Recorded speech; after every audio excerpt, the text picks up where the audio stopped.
Hello and welcome to the Voice of Reason podcast. I'm your host, Benjamin Boyce, and today's guest is Torren, who speaks to me about his issues around gender. Now, he is a male, and he's presenting as a male right now, but he's been dealing with emergent gender dysphoria or something like that for several years. We get into his story and the way in which he's been proceeding with these issues. This is a part of a series on this matter, and I hope it provides information and further experience for those who are dealing with this for themselves or somebody that they know or who are just interested in this topic. Every story, every individual adds something else to what is going on with this very complex issue that has a lot to do with more than just gender, but with the ways in which we treat one another in our society and conceive of ourselves as individuals in our society. So without further ado, here is Torren. What would you like for us to cover? I don't, I'm not sure. I think like we chatted about, I think I've got a lot, a lot that goes through my head. I'm very much a thinker. Been studying the Enneagram lately, and I think I'm definitely more of a type 5, where things have to make some sort of logical sense to me, and I tend to process and think through things until they do. I think there's some semblance of my recent life story that makes sense, but then a lot of it doesn't, and I'm still in the middle of trying to figure it out. Mm-hmm. And yeah, I mean, that's just kind of where I'm at. And I think as we chatted about it, I don't feel like I hear many voices out there that are just genuinely sort of right in the middle. It's almost like, okay, so what? So either like you're all gung ho about gender and transition, mm-hmm. or you're not, and it's like, well, this was bad, this was a wrong thing to do, and I've been really intrigued by listening to a lot of the people you've talked to, and just felt like you've been giving it a fair and balanced approach that I don't feel like is always out there, especially when I'm sort of still right in the middle of things. Although mm-hmm. I think I've firmly made a decision that I'm not going to explore necessarily say transitioning further, but I think still trying to deal with it. I'm still right in the middle of it. Would you say that you experience dysphoria with your gender, or?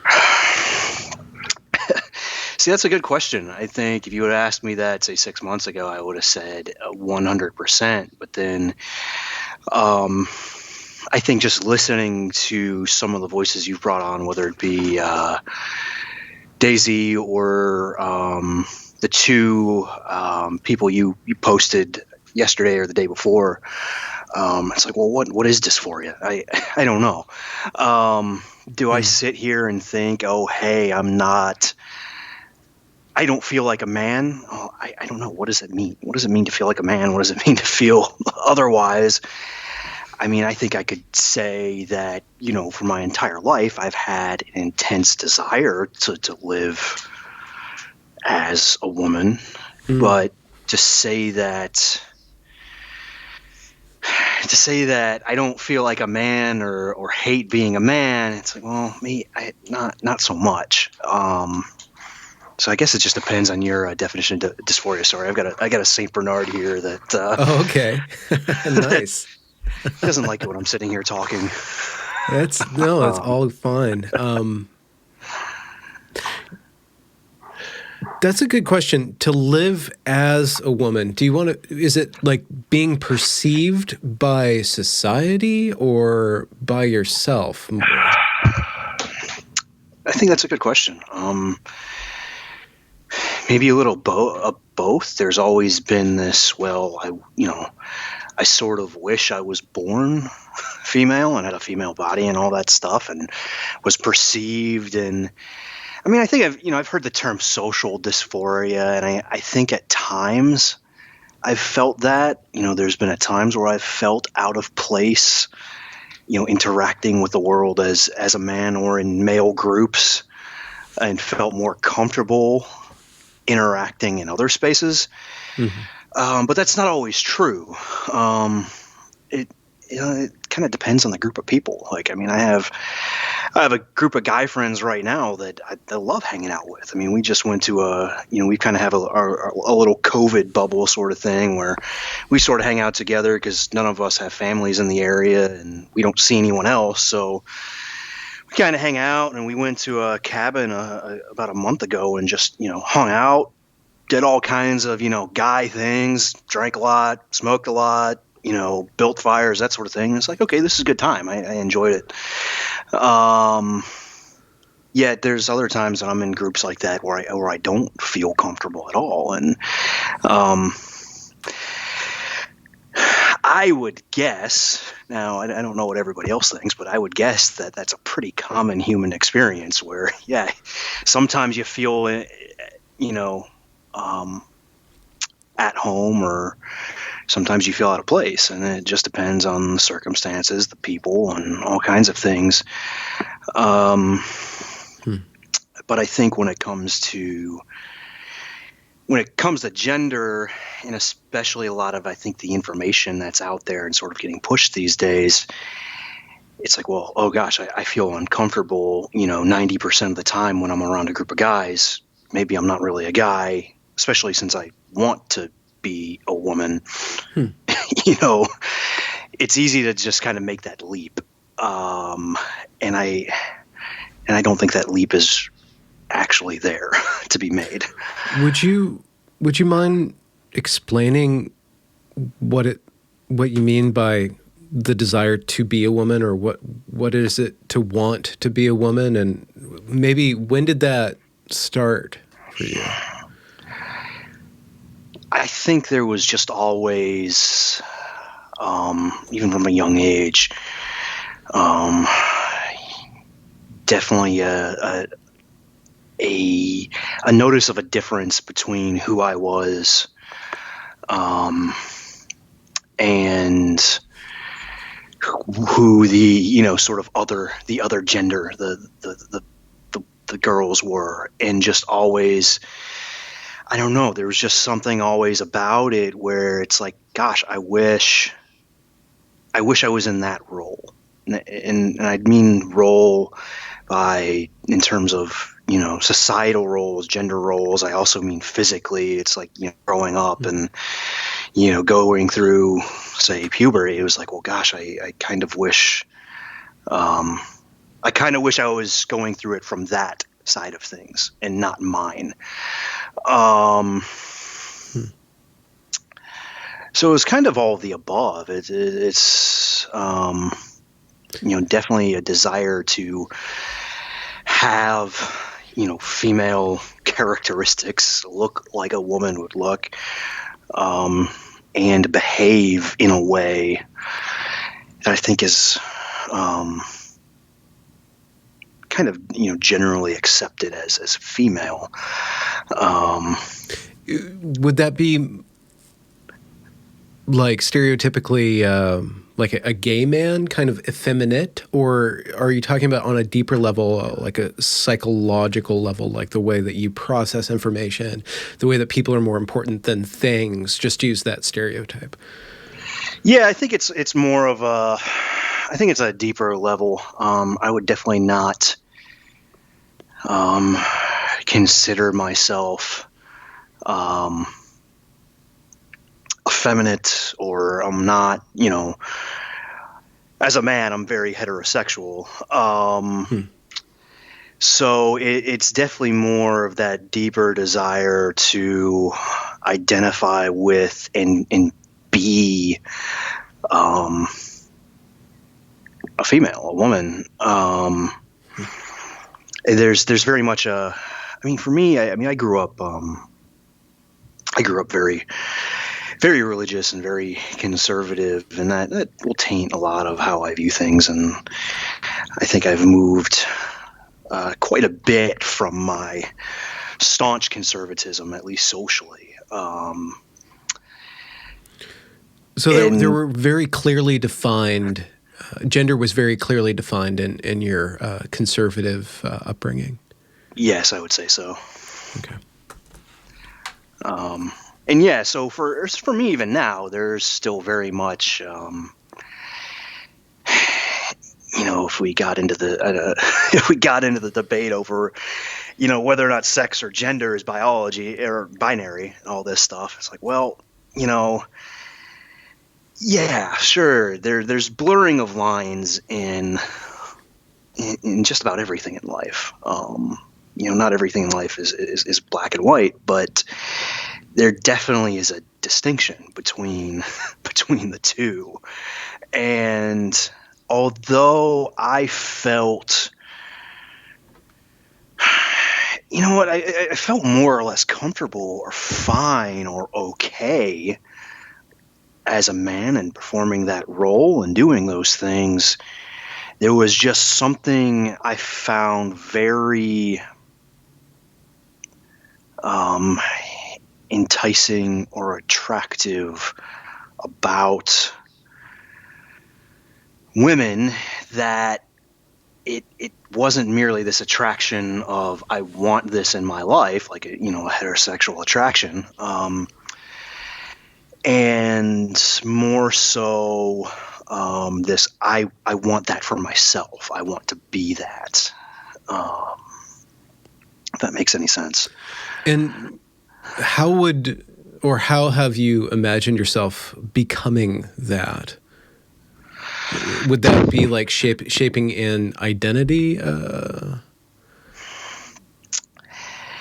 or adopting certain that's effects? For me, I've had, I've been going through years of counseling and therapy now, and a lot of times I get asked the question, well, what do you identify as, or who are you? And I'm like, I am what I am. Like, I'm living as a man. I'm presenting as a man before you. I've let my beard grow out for the last 4 or 5 months. Like, I'm a man. But there's this sense of, well, maybe I could shed that identity, medically transition, and sort of let these other things, these other parts of me that I don't necessarily explore, kind of let those kind of take root, I suppose. Whether that's, I don't know, whether that's means medically transitioning and then getting into developing a sense of, feminine style and those all sort of the, sort of stereotypically feminine things, and sort of living out of that rather than living out of sort of the mindset, identity, or even aesthetic that I live out now. Mm-hmm. Mm-hmm. And so where's the tension of resisting that? Why not do that? I think, like I said, I think for most of my life, it was this very much conservative, doing things that go against your gender, or really go against your biological sex is sin. It's wrong. It's there are male and female, and you're one or the other. And if you go the other direction, that's going against what God. It's like spitting in the face of your Creator. Mm-hmm. I think I lived most of my life out of that mindset. And then I think I experienced some things a few years ago where I was a missionary with a major missionary organization, and experienced some I would say spiritual and emotional and verbal abuse and was fired over my job, simply because I was wanted to date one of the women I was working with, and it was just a mess. I won't get too much into it, but it was just a mess, and my whole concept of God and even my conservative views on social issues, and especially this, sort of fell apart. And this was back in 2012, 2013. So I got fired at the end of 2012. I mean, it was almost eight years ago to the day, actually. Got fired and came home and knew I wanted to marry this girl. We ended up getting married in 2014. But I was just left shaken. I mean, my faith was my foundation. It was the core of everything that I did and believed and acted out of, and it was shaken. I still believed in God and still believed in the Jesus that I see in the Bible, but it was like this something doesn't add up here with what happened between me and the church. I don't know if I can believe this. And also, what about all of these questions I've had about gender that for the most part, up to that point, I was able to just sort of put aside, and like I had this sense of, well, I know who I am. I know who I am. I know who God is.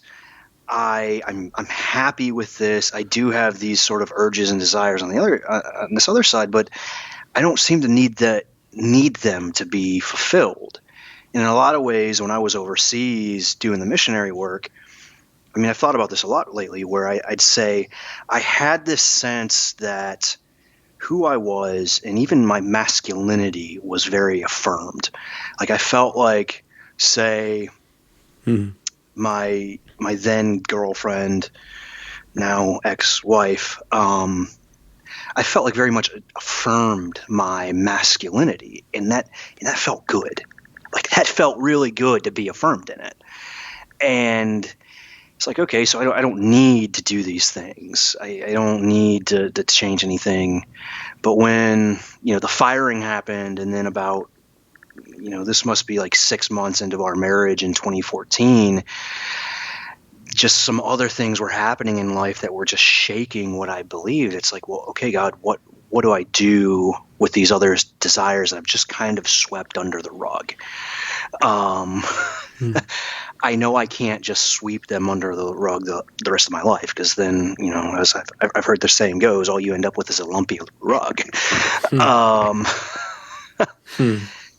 And so that was around the time when sort of gender and transitioning really came out in the open in society. I had looked things up on the internet growing up and heard stories of transitioning, but up until 2012, 2013, it's like you don't talk about it. It's not talked about. It's taboo. Most people don't know what it is. I mean, I went to a very liberal, open liberal arts college, a big one, UNC Chapel Hill, and it's not like there were trans groups or support groups on campus.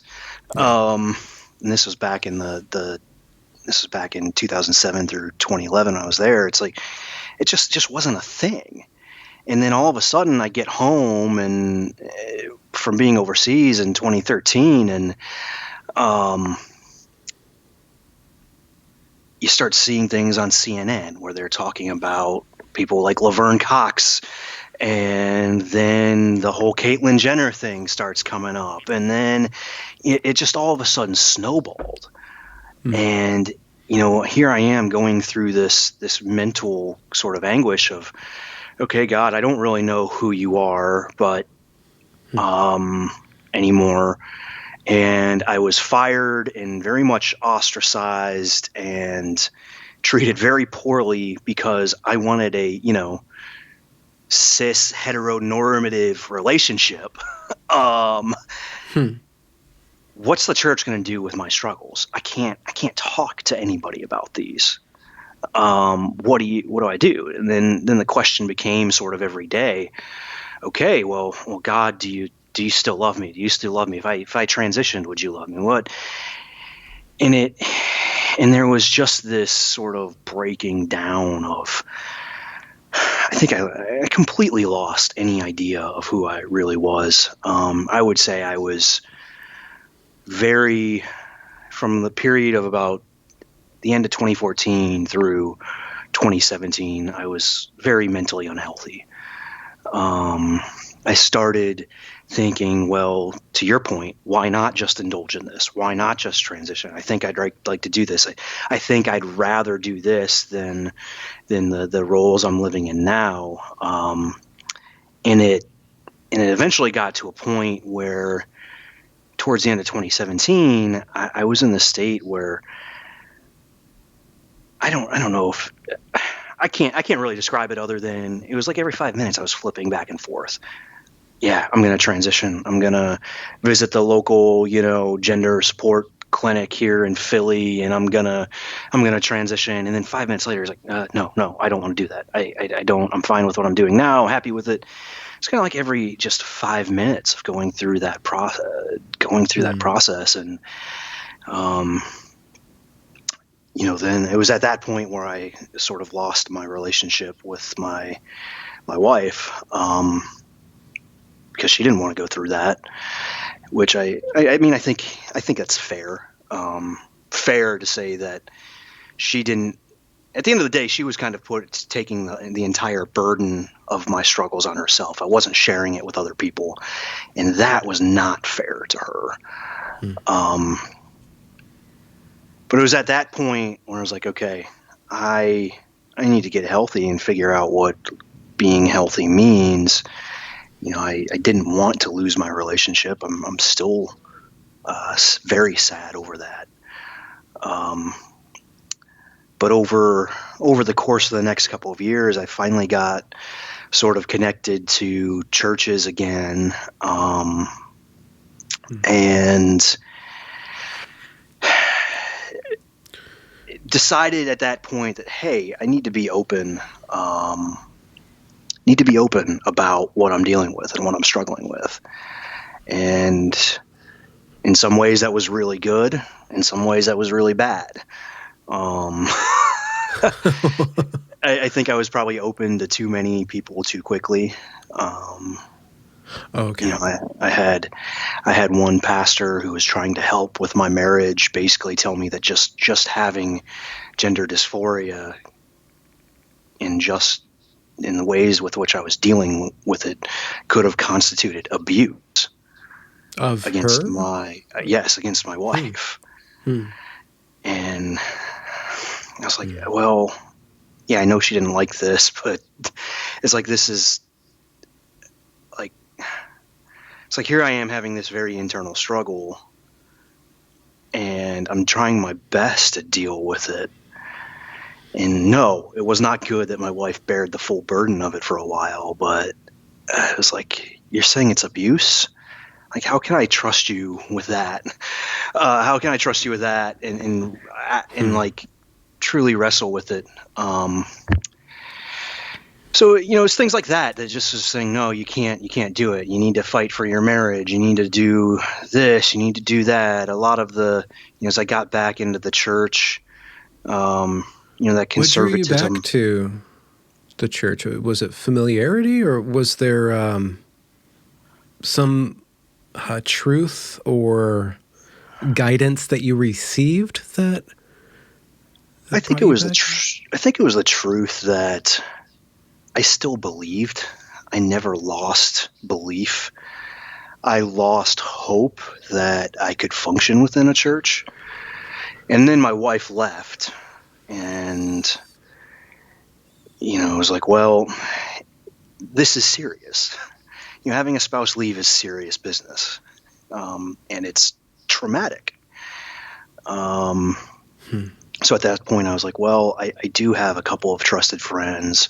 One has a degree in biblical counseling that they were actually with us overseas, and then they moved here to Philadelphia as well.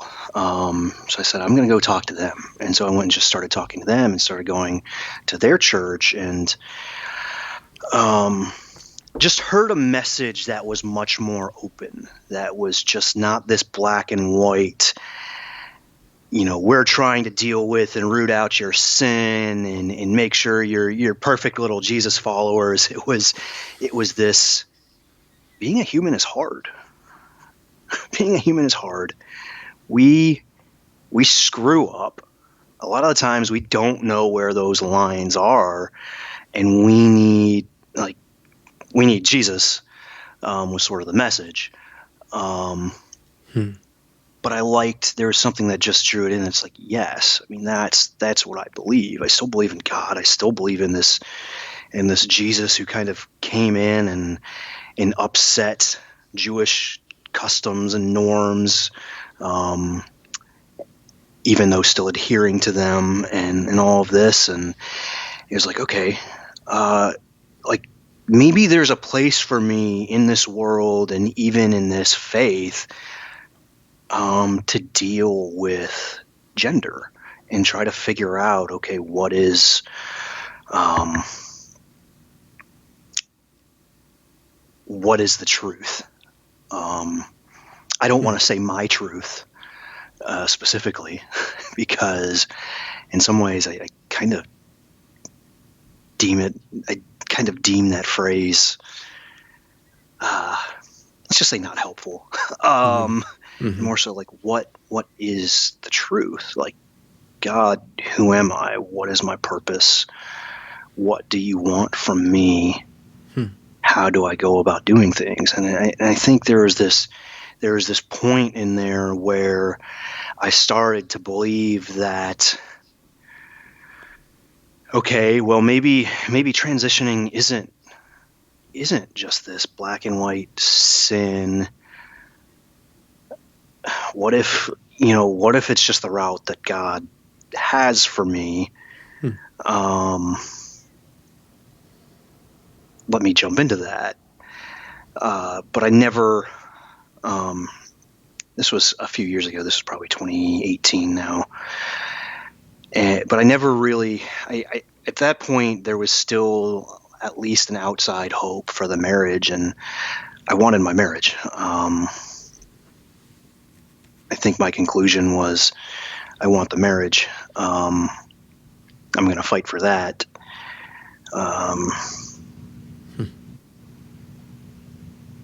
And then finally, at one point, I mean, I bounced around between a couple of churches because I still had sort of run-ins with the initial church I got back into. I finally found one where I went to church on a Sunday morning. I had gone there randomly because I'd left one church, and then the only other church I knew locally that I sort of somewhat agreed with their theology, at least that I was familiar with, was the one my wife was going to at the time. And I showed up one Sunday morning and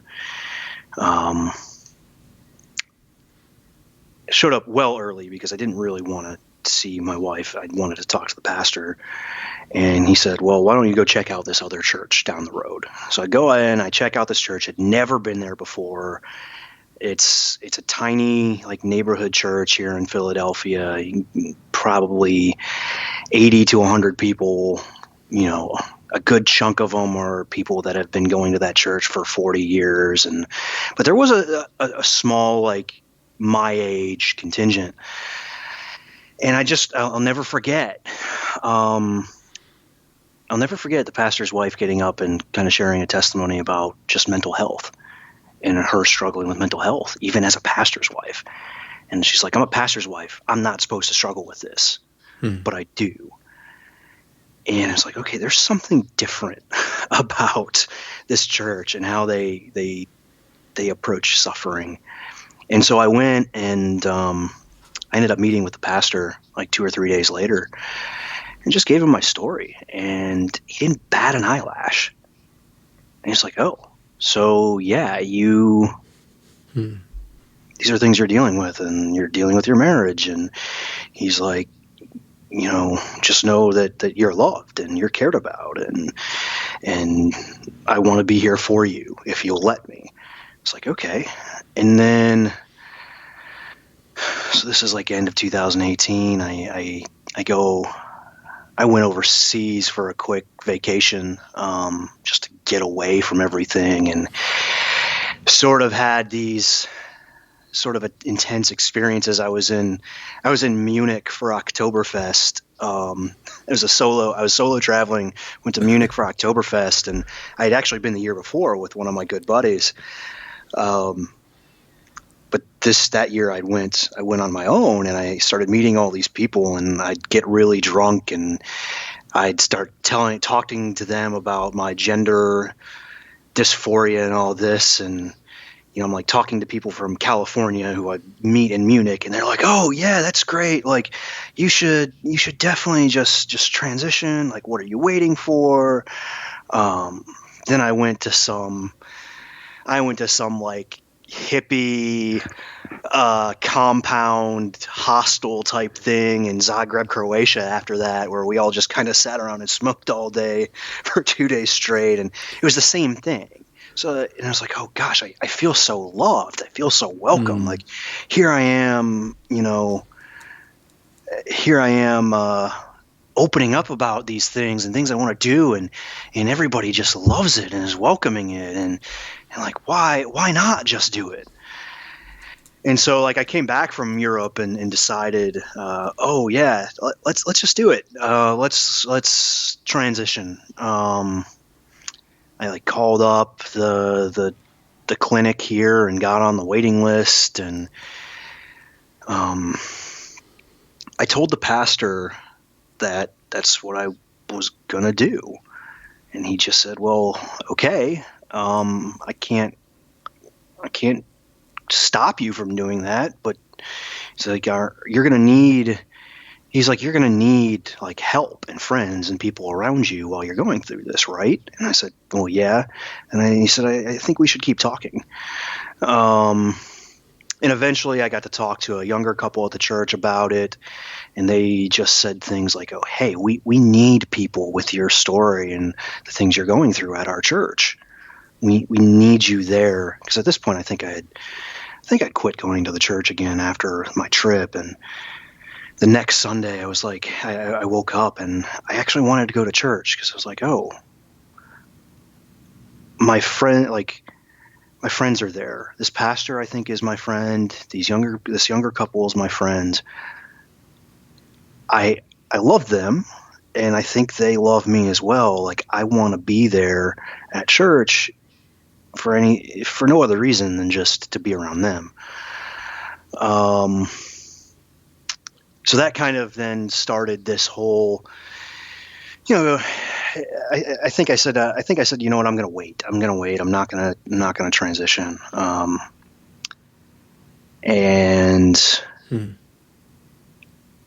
I just said, I'm going to put it off. And eventually this sort of intense feeling that I needed to or should sort of waned. I had a panic attack somewhere in there too. And ended up like in the midst of that panic attack, like my phone got busted, and I ended up going and getting a new phone, decided to get a new phone number. So like the wait list people couldn't even contact me. And it was like, okay, this is the path I'm going to live on. And even though my marriage isn't looking good and it looks like we're going to get divorced, I'm going to fight for it. I'm going to live as a man. I'm going to be what I was supposed to be.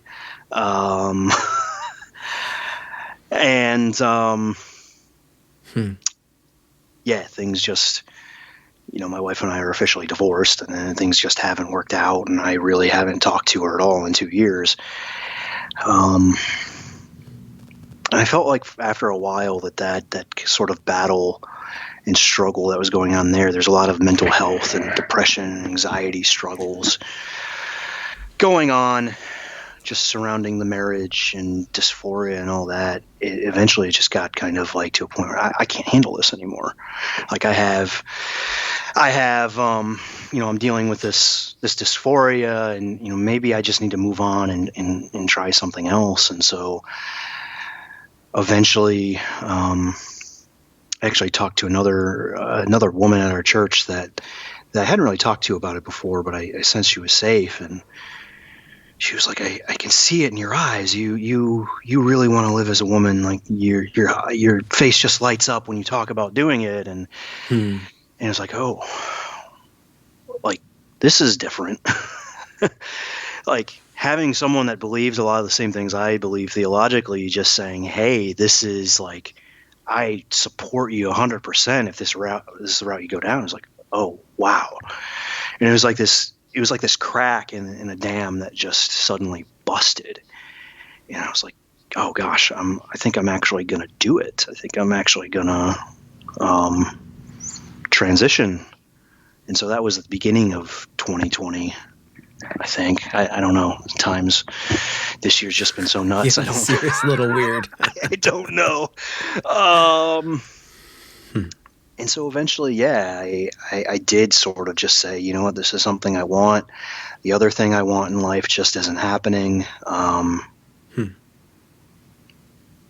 Let me pursue it.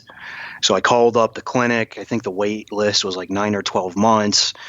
But then they said, oh, are you the person that was on this list like a year and a half ago? I was like, yeah, I am. And the lady says, oh, well, we can get you an appointment in like 3 weeks. And I'm like, what? I thought I had like 9 or 12 months to kind of mentally work through and prepare and like get ready to go on hormones. And they said, no, 3 weeks. And then COVID hit. And then eventually I sort of, I don't know, throughout this time I started talking to more and more people were just like so supportive and like, yes, you know, we want to see you be your true self and and like want to see you live and be happy. And it was like I was getting all of this positive reinforcement about this decision. It's like, well, it must be the right thing to do. And so end of April, I finally had an appointment and went on and started, you know, hormone therapy. How was that?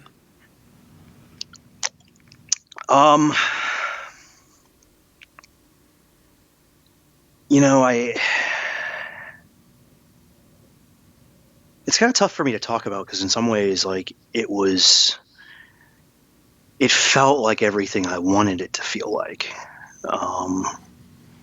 You know, there was a lot of emotional changes very quickly.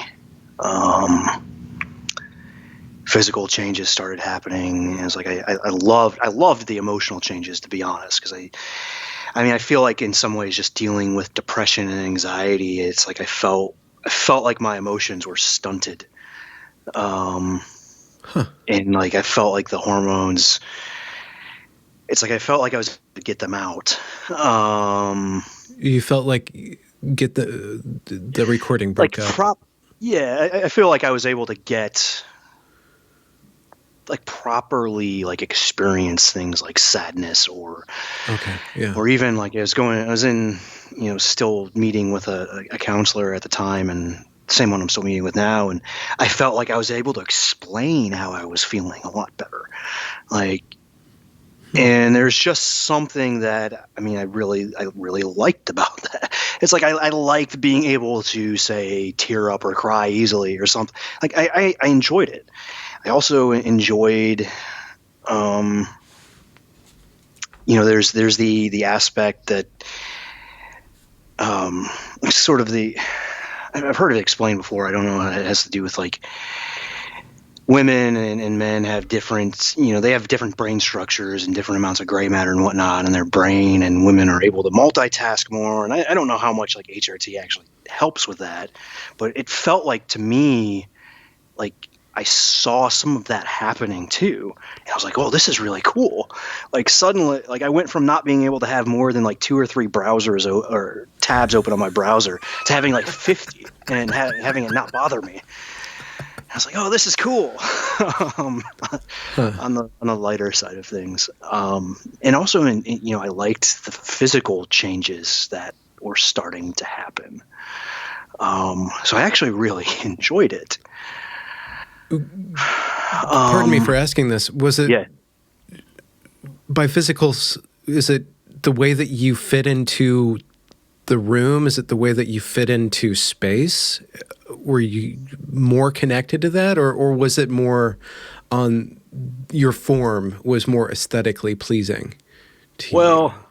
I wouldn't say my form was more aesthetically pleasing. I was only on the medication for like 3.5 months, so not much change. But it's like, developing breast, that sort of thing. It was like, okay, yes, this is what I want. I'm so happy this is happening. This is exciting. Like I'm moving in the direction to get to a point where my aesthetic or how I fit is how I want it to be. So I was very excited about that. And the dysphoria, or what you were terming as dysphoria, did that lessen?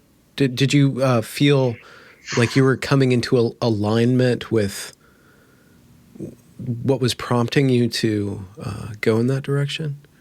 I think I'd say yes. I think so. I think it's tough. It's tough to look back on because, not meaning it's hard or distressing, but it's a hard thing to parse out a little bit because keep in mind I started this sort of at the beginning of COVID and trying to adjust to living life, out of my house. I'm not necessarily the most outgoing person there is, but I need to be around people. I need to be around people. I need my drinking buddies that I have at work. And I didn't have those things. And so there was this, I don't know, there's just this sense of like, hey, I'm moving in the direction that I've been wanting to go in. And this is taking me, in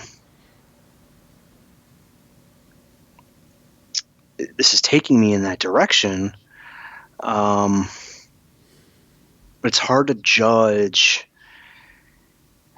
It's really hard to judge what exactly I was thinking and how I felt about it because there's just so much going on. Yeah. I mean, this year's been so nuts. And I think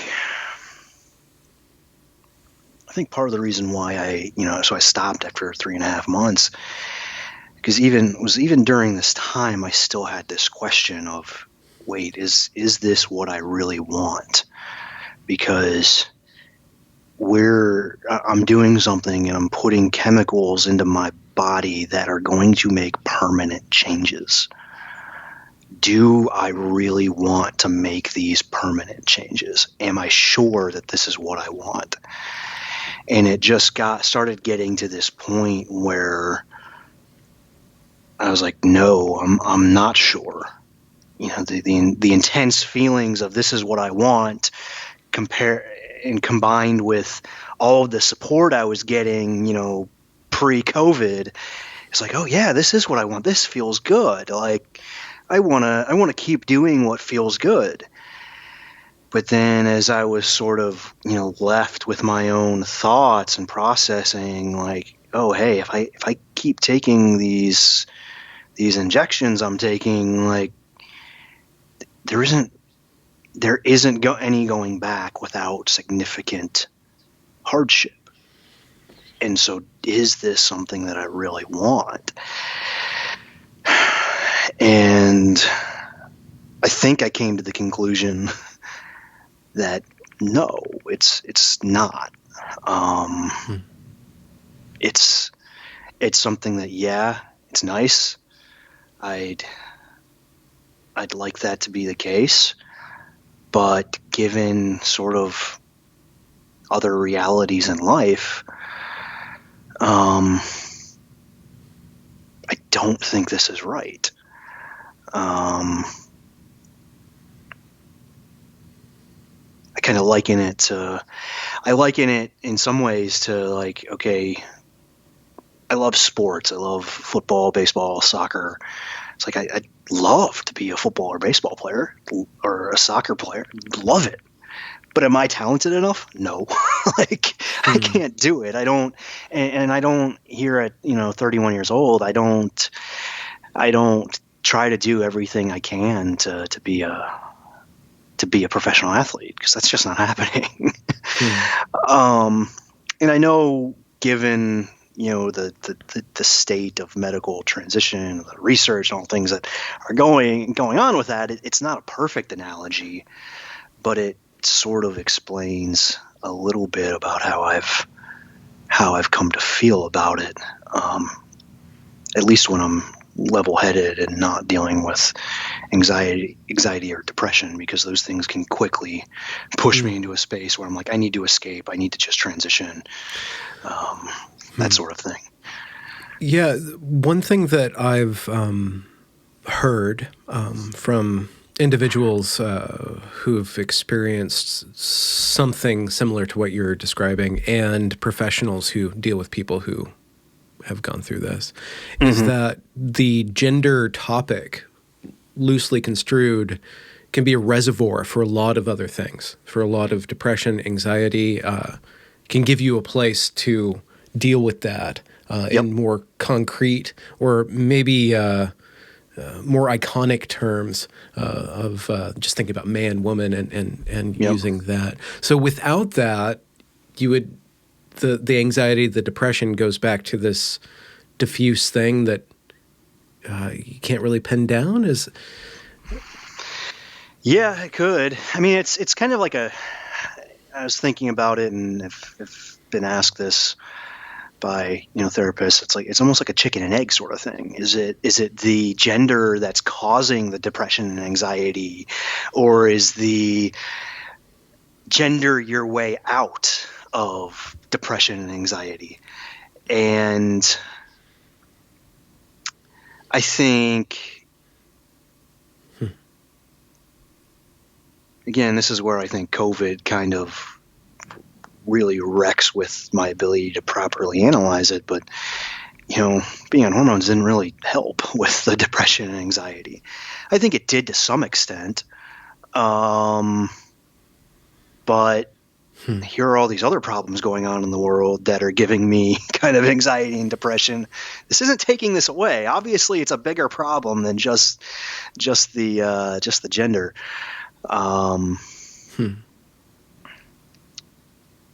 And I think that's just where some of those bigger, much bigger questions come in. It's like, why do I feel depressed or anxious? Is it because I just don't feel adequate? Is it because I feel like I'm failing? Is it what is it? Why do I feel this way? And I think I came to a point where I'm like, okay, changing my body and changing how I present to the world, I don't think it's going to fix those questions. I don't think it's going to answer the big questions of purpose and identity and authenticity and why do I still have these strong desires to actually be a father? Like I want to. I'm 31 years old. I want to be a dad. I want to have kids. I had and have a great father. He's still around. Like I want to live. I want to live that out for my own children. And it's not this thing where like, oh, I just want to be a parent, or, I could be a trans woman who's a mother who adopts. It's like, no, I want to be a dad. Like there was just something great about my experience growing up with my dad, regardless of his imperfections. And like, there's just like, I want that. It's like, well, a lot of my depression and anxiety, even right now, comes from, I had a marriage that I didn't want to lose. Like these days, it's like, I had a marriage I didn't want to lose. I wanted to have biological children with my wife. I thought she'd be a great mother. I'd be a great father. I wanted that. And so, a lot of my depression and anxiety has stemmed over the past 3 years now from losing that and feeling inadequate in that. And, I mentioned like masculinity earlier, just not feeling affirmed in my masculinity anymore. And I forget where I was going with it a little bit, but it wasn't answering the questions. Yeah. It is really odd this year with lockdown and the way in which society has chosen to, or the people in charge with deciding how society deals with this particular difficulty, has really put a quash down on community. Community itself has been largely downgraded over these last few months. And it seems from your story that a large part of church had to do or has to do with plugging into a community that one, accepts you, and two, provides different sorts of avenues for dealing with suffering. Yeah.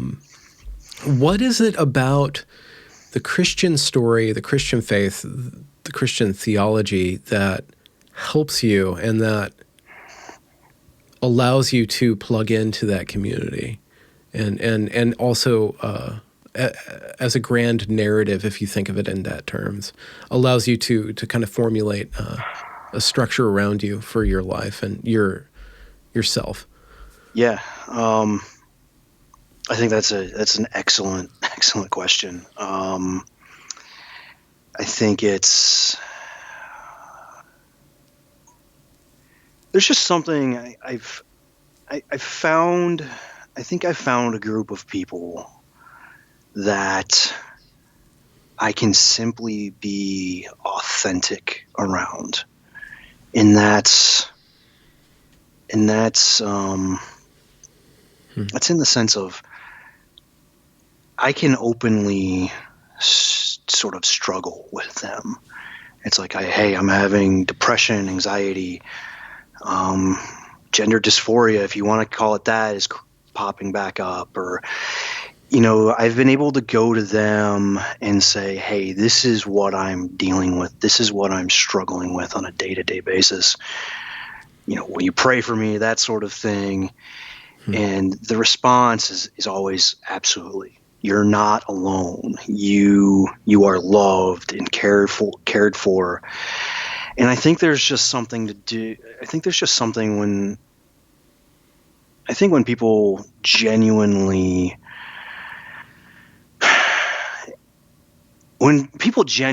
I think try to follow Christ, they try to follow Jesus. I mean, you see this example, of course he says like, oh, go and sin no more, or, there is some talk about sin and all this, but, his first response is love. His first response is giving love and giving dignity. I mean, if you think about his interaction with a prostitute, it's first, you are loved and you have dignity. You have dignity and decency as a human being. And there is nothing that you struggle with that isn't outside of the human norms. And I think with a lot of my struggles in the past with the church has been, it seemed like the first response a lot of times is, well, let's fix your sin problem.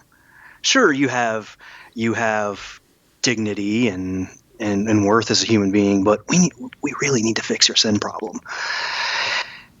I found a group that just isn't like that. It's like, no, like, you're loved. We're screwed up. Getting away from gender a little bit, it's like I would talk about things that went on with my marriage, and somebody would say, well, yeah, what you did in that situation wasn't good, but you're human. Like, that happens. Like, you don't need to feel this intense shame or feel like you're some horrible monster. Like, you're human, and we love you. Yeah. Does that diminish the pursuit of becoming better? Does that provide justification for not trying to be better? Or do the good? And how does it not if it doesn't? I feel like for me it's an encouragement, because I think for me I have an inherent, like, I want to be the best person I can. I want to care. I want to care about people. I want to do good in this world. Whatever sin is, I don't necessarily want to do it. And I think a lot of the times the enticement the enticement in terms of doing something I shouldn't do, or becoming self-absorbed, or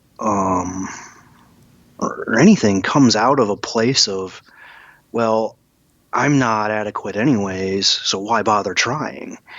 And so there's this sense of, when I have this sort of affirming group around me, it's an encouragement, like, yeah, actually you do have dignity, you do have worth. Like, you can keep working at it. You can keep getting better and keep getting healthy. And so that's kind of been the route that I'm sort of taking with life right now is, okay, so I believe I have a base level acceptance based on the stories of the Bible and the story of Jesus and him, offering up the chance to partake of the kingdom of God. So I have this base level acceptance. Now I want to keep living in that, because I feel like when I live in that, I feel better than I do when I don't. Or if I'm just living in, often self-indulged la la land. So I think it can be easy to use this base level justification and acceptance to say, well, now I can do whatever I want. I don't really have to get better. But I tend to question, well, at that point, how much do you really believe in your acceptance at that point? I suddenly remember that verse from Paul about everything being permissible, but not everything being beneficial. Yes. That's one I played in my head a lot over the past several years. Like, if everything's permissible, then sure, why not? Let's just transition. But I think the question I had, and the question I've always stuck with, and that I keep coming back to not transitioning, is I'm not sure it's beneficial. I'm not sure at the end of the day it's really beneficial. Another verse from Paul that stuck out was, when I'm paraphrasing here, it's like, when I was a child, I acted like a child. I spoke like a child. And there was part of me, towards the end of my time on HRT, that I felt like there feels like something. I feel a little bit like a child doing this.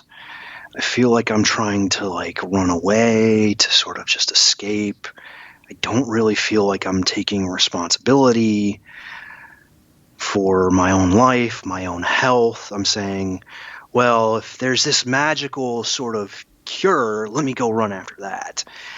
Or I was browsing a subreddit recently on detransitioners, and somebody brought up the term. They likened it to suicide ideation, and they said transition ideation. Like, you just feel like if you just do it, everything's going to be okay. You're going to escape.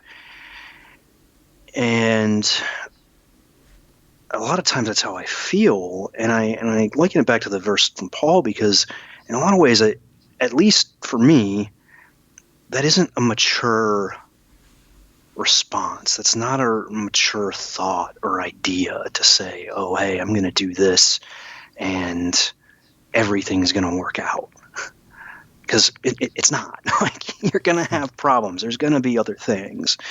And by me choosing, say, transition and hormones, I was also, I wasn't over my marriage yet.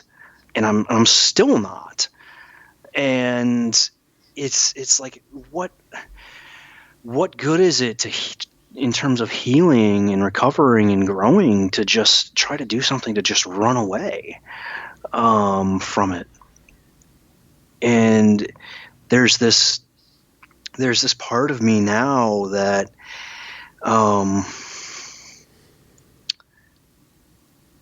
like, I'm 31 years old. I want to be a dad. I have a great job. I own a house. Like, I have a lot of good things that on the outside you're like, gosh, life's really looking good for you. And I recognized how fortunate and how blessed I am in that, even through all this kind of mental hell, I've been able to work and make decent money and whatnot. But there still was a part of me that it was like, I was saying, Torren, it's time to grow up. It's time to grow up a little bit. It's time to put away the sort of fantasy land and face reality. It's time to stop fantasizing about transitioning. Either you're going to do it or you're not.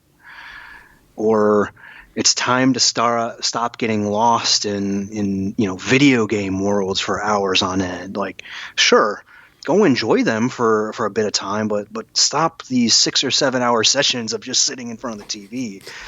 And I'm still working on that. Have you got a chance to check out Cyberpunk? Since you brought it up. Okay. I don't know anything about it. I've heard the name, but okay. We don't have to get distracted. You brought up video games, so it's all right. I enjoy them. I enjoy getting lost in stories. I think it's an escape. But I don't know anything about Cyberpunk. I think you've done it a little bit in this program. Just opening up and sharing, I think, I'm sure it has a personal value and a personal risk, but also a potential value in the eyes of others, allowing your story to be told, which isn't a story that is necessarily told. In the 2 years that I've been exploring this topic, it's very rare for a male to open up, a male that hasn't gone all the way through transition to open up. And so having your story just on record does do a lot for anybody who would stumble across it. But I'm wondering, is there anything explicit that you would have liked to hear if you were speaking to yourself or speaking to somebody in your position 5 years ago, 6 years ago, things that you would like out there, not necessarily as a disaffirmation or something that goes against the affirmative culture that is in place now, but it's something that would help somebody who's open to questioning this and open to being skeptical about what's going on inside of them with regards to gender. Yeah.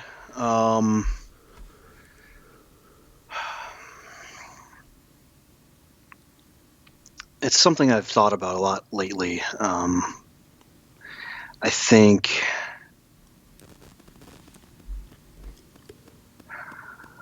that's something that's helped me the most, and this even goes back to your community question a little bit, is just knowing that I'm not alone. I've had, a lot of people in my community, they don't struggle with this like I do, or at all, really, but they always said, Torren, you're not alone. You don't have to deal with this alone. I think what ultimately sort of destroyed my marriage, for example, was trying to deal with it alone. I felt, for me, honesty and transparency are two very key values and virtues that I hold in my life. And so my wife knew about the gender struggles before we even got engaged. I wouldn't let myself pop the question without telling her. And I think that was good. And I think that is probably a wise piece of advice if you are in a relationship and considering the big marriage thing. Don't keep this a secret before you pop the question. But also don't do what I did and not earnestly and honestly wrestle with it with other people, because it's too big of a question and too big of a struggle to deal with on your own or with one other person. I think before, yeah, go ahead. Are online communities sufficient for that, or are you advocating for something more? I'm advocating for something more. I feel like the online communities, the Reddits of the world, quickly become echo chambers where, you go on to a male to female subreddit and it's just like, oh yeah, you're valid. There's sometimes a little bit of pushback. Like, I don't know, you should really get some help from a gender therapist or something like that. Or I think I'm advocating for, I don't know, it's tough to put into words. It's definitely something more holistic, and like having it like being real with people in your day-to-day life and being real with where you're at. And even, I'm even talking to myself right now, because as I deal with and struggle with these things, like I said, I have a group of friends, very close friends that I now trust with my life, that I have really no problem talking about these things with. But it's almost like I won't share with them unless I'm on one extreme or the other. I rarely talk and share with them when I'm actually like actively wrestling out these questions. And I think what I've learned from them and learned from my journey is, these are questions that need to be dealt with in big ways, with help from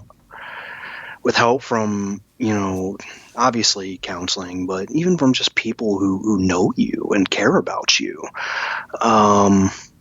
It's really the only way you can sort through it is in a place of support and community. And I think the biggest thing that my community showed me was, it's okay to have these questions. It's okay to have doubts. It's okay to change your mind. It's okay. To be a human. Yes, exactly. It's okay to be a human. You don't have to be. It's okay to be a human. You don't have to be a trans person in a box that loves your transition. You don't have to be someone who decides not to transition and it was this horrible, stupid idea that you could have never done, and now you need to endlessly shame yourself for ever thinking about it. No, it's okay to just struggle and be human. And yeah, I don't see a whole lot of that out there, about just sitting in that struggle. It's like, well, okay, well, let's get out of the struggle. Let's figure out a way to make that struggle go away. If you feel like you want to be a woman, and then take the hormones, put the clothes on, and like craft your identity, and that struggle will go away. It's like, well, no, it doesn't. It doesn't go away. Like, for some people, it helps, and probably, I'm not really opinionated on it at this point, where it's like, yeah, sure, for some people, yes, that is a way to help, and that's the route to go. But it's probably for far fewer people than is kind of being pushed in society these days. But we do a bad job in our society in our world these days of sort of sitting in a gray area and sitting in struggle. That's one thing that I've talked a lot with my therapist about lately. It's like, let's sit in the gray area. Let's sit in it. Let's not be passive and not do anything. It's like, well, I can just sit on my couch and play video games until I decide whether I want to transition or not. It's like, no, that's not what I'm saying. I'm saying, let's not try to escape the struggle by transitioning, but instead, the way I'm looking at it now is, let me do what I need to do to get healthy. The struggle is there. Let's let it be there. Let's ask the questions. Let's be honest with my friends when I'm in the middle of the questions, and not only when I think I have an answer. Like, let's sit in that struggle instead of trying to escape it. And, it was the beginning of August when I went off the hormones and kind of started going down this path a little bit, and I'm still in the middle of it. I still have the intense desire to transition. There are times where, and it's like, maybe I should. So I'm still in the thick of it, and I'm still sitting in this struggle. And honestly, I think I've had a lot of personal growth because of that. It's like, okay, maybe I'm stronger than I thought I was. Maybe even though my life feels like it's falling apart with COVID and the marriage and all of this stuff, like, maybe I feel knocked down, but maybe because I'm actively wrestling with this and trying to stay engaged in other ways in life, like, maybe I can get off the mat a little bit and like, maybe I can do better than I was doing at work, and maybe I can, commit to, COVID's been terrible, and so is dysgender and depression and anxiety for, like, my own physical health. It's like, well, maybe I can get on my stationary bike and ride more. And, like, I'm finding out that because I'm sitting in this struggle, I'm finding out that I have a lot more strength, maybe a lot more to offer people than I think maybe if I just kind of run. Yeah, I don't know. That you've given us a lot. And I really, I don't know how to say this in the proper way, but I really appreciate that you're allowing that out. And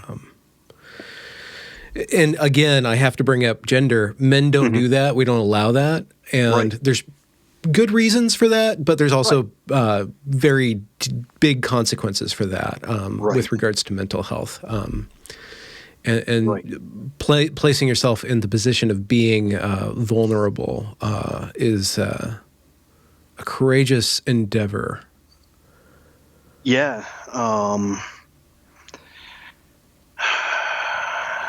I appreciate the compliment. I think for me, it's like I said, honesty and transparency for me are something that are, I think, within reason, good values to have. Within reason, I have suffered the consequences of being too honest and transparent with people. But yeah, I would say, especially for men like myself,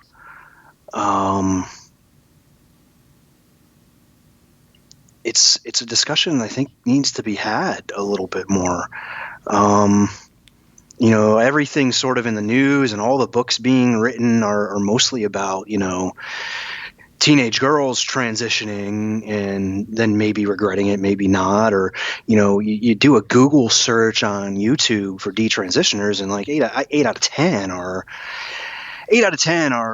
female to male, back to female. And then, the other 1.5 out of the last 2 are like detransition, like people who detransitioned, male to female detransitioners who then retransitioned. And then it's like, The last half are like religious examples that are like, oh, I realized this was sin and I need to quit. And I mean, I've found very few like legitimate, men who have at least taken some steps down this road that are willing to just talk about it. I wouldn't even say from a vulnerable standpoint. I would just say, to me, it feels more like honesty. I feel like most of the men I've come across with these sorts of things, it's been a very much again like some sort of agenda driven thing. And yeah, I think men in general, we tend to be a little bit more. We love having our buddies and we love, hanging out, drinking, burning things, shooting things or, whatever. But, like very rarely I find it natural for men to go deep. And I think one of the things I've been very thankful for about my community is that something we've valued. It's like, how are you doing? Well, fine. Well, no, really. How are you doing? Like, what's gone on this week? How are you feeling about it? Even though we as men, it tends to be uncomfortable to go to those places. I mean, I just had this thought just now, and it's probably not original, but it's like how much of that uncomfortability is because we don't necessarily deal with our quote unquote feelings very well internally. So we don't want to deal with them with other people. But in reality, the best way to actually deal with them a lot of times internally is by dealing with them with other people. And yeah, it's like you just don't see it in sort of male culture. And then when you bring in things like gender with it, I mean, there is this just, it's like there's an expectation to fit into a box as a man, that could be, extremely, macho, jock type, or, they're different boxes. Yeah, there are different boxes. Yeah. Different boxes in masculinity, but you're very much expected to stay in one of those boxes and clearly define it as I'm a man. It's when you start, it's like I always felt this shame around even talking about, well, I'm a man. I shouldn't want to be a woman. Like, I can't talk about this. And my male friends are going to think less of me if I do. Which I found is mostly, at least for me, not the case. I don't know if it's just the people I hang around with, but most of the time they're like, no, I don't understand, but I get having struggles and issues and questions. And so I to kind of go back to your original question, like I don't know exactly what I think I would have liked to hear, because I don't think my story's played out yet. Like I said, I think I'm still living right in the middle of it. But I'd love for more people in my spot to have a place to earnestly wrestle with these things in community. Not just your negative thoughts like, well, I think maybe I shouldn't do this, but also with the thoughts of, hey, I want to do this. Like just openly and honestly wrestle with it, because I don't think we're going to come, we're in this huge moment in society where these issues are so huge. I don't think we're going to come to a good answer and a good position on these things if we start from a place of thinking we have the answer, which is transition good or transition bad. Yeah. Okay. Yeah. Which is a very, very difficult position to promulgate, to build a platform on, to build a community on, without that answer. The way that the human being works, the way that social media works, the way that tribes work, the way that we congregate around ideas and form beliefs is through bad, good answer, having some sort of stable position, and the position, or the that even trying to conceive of that centrist position, that position that doesn't necessarily have the answers, it's inherently unstable unless you're mature about it and say, we can hold on to valid answers and values and stability and still have space for questions. We can actually be mature enough to have doubts and to contain that doubt in some sort of field where they can be played with. It requires a sort of evolutionary step on how we conceive of ourselves and each other. Yeah, and I think not just, it's like, I think it gets a little bit frustrating when talking about the gender space, because in every other sort of space or idea or philosophy or science, we seem to do our best work and see our most growth when we allow ourselves to operate in that unknown. It's the exploring the unknown and trying to figure it out that has led us to some of our greatest achievements as humanity. And what we kind of have now, and I don't want to get into it too much, but it spills out from gender to sort of some of the whole woke thing, where it's like, okay, well, now we have the answers. We know what's actually going on. How do we fix that? I was like, well, no, we don't actually have we don't actually have the answers. These things are struggles with gender and social justice and all of these things that are very real problems and very real struggles in this world. They are so complex. I mean, they're probably infinitely complex, and you're never going to come up with something perfect.